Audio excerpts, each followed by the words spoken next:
2026 সালের নভেম্বরে বাংলাদেশ এলডিসি উত্তোলন করছে। এ নিয়ে আর আলোচনার কিছু নেই, তাই ব্যবসায়ীদের আর সরকারের দিকে না তাকিয়ে প্রস্তুতি নিতে হবে। এলডিসি উত্তোলন বিষয়ক সেমিনারে এসব বলেন বক্তারা। বাণিজ্য উপদেষ্টা শেখ বশির উদ্দিন বলেন, এলডিসি উত্তোলন বাংলাদেশের জন্য এখন বাধ্যবাধকতা। গোলাম মইনুল হাসানের রিপোর্ট। বাস্তবিক অর্থে বাংলাদেশের রপ্তানি ঝুড়ি বলতে কিছু নেই। দেশের মোট রপ্তানি 80% বেশি তৈরি পোশাক খাত হওয়ায় আলোচনা মূল ফোকাসে বরাবরই খাতটি।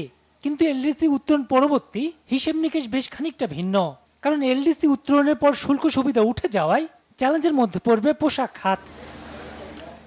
এমন বাস্তবতায় রাজধানীতে বিসিসিআই কার্যালয়ে সেমিনার আয়োজন করা হয়। অর্থনীতিবিদরা বলছেন, এলডিসি ভুক্তি এখন বাংলাদেশের জন্য বাস্তবতা, তাই এ নিয়ে ব্যবসায়ীদের মানসিকতা পরিবর্তন সবচেয়ে জরুরি। আমাদের লস হবে, কম বেশি লস হবে, কিন্তু আমাদের এই অভিজ্ঞতা রয়েছে যে আমরা এই লস থেকে উত্তরণ করতে পারি।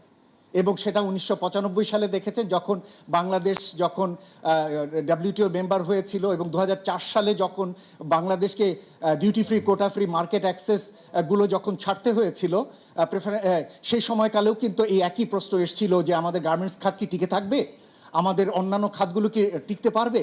কিন্তু সেই সমস্ত জায়গাগুলো থেকে আমরা খুব সহজে MFA উত্তরণকালে আমরা খুব সাকসেসফুলি বেরিয়ে আসতে পেরেছি। যে ট্রেড প্রোটেকশনিজম বাড়ছে, সেটা আমরা ইউনাইটেড স্টেটসকে সবচেয়ে বেশি দেখছি ডোনাল্ড ট্রাম্পের কারণে। তো এটা কিন্তু তারা একা না, আরও অনেকেই তাদেরকে ফলো করছে। আপনারা হয়তো দেখেছেন যে ট্যারিফ স্ট্রাকচার ইউনাইটেড স্টেটসকে ফলো করে, ডেভেলপমেন্ট অ্যাসিস্ট্যান্স ইউনাইটেড স্টেটসকে ফলো করে অনেকেই কমাচ্ছে। বাণিজ্য উপদেষ্টা বলেন, বাংলাদেশকে এলডিসি উত্তোলন করতে হচ্ছে এটি বাস্তবতা। এজন্য ব্যবসায়ীদের মধ্যে মতভেদ দূর করে নিজেদের স্বার্থে কাজ করার পরামর্শ দেন তিনি। আমাদেরকে গ্র্যাজুয়েট হতে হবে। এই যে বাধ্যবাধকতা, এই বাস্তবতাটা মেনে নিয়ে আমাদের অর্থনীতির যে বৈচিত্র্য আনতে হবে, যে আমাদের স্মুথ ট্রানজিশন স্ট্র্যাটেজির সাথে আমরা কিভাবে নিজেদেরকে অ্যালাইন করব এবং গভর্নমেন্টের সাথে কিভাবে নেগোশিয়েট করব in policy support, in creating policies. তা না করে আমরা যে খুবই ফ্র্যাগমেন্টেড অবস্থায় নিজেদেরকে উপস্থিত করছি, এটা দীর্ঘমেয়াদে আমাদের কারোর উপকারে আনবে না।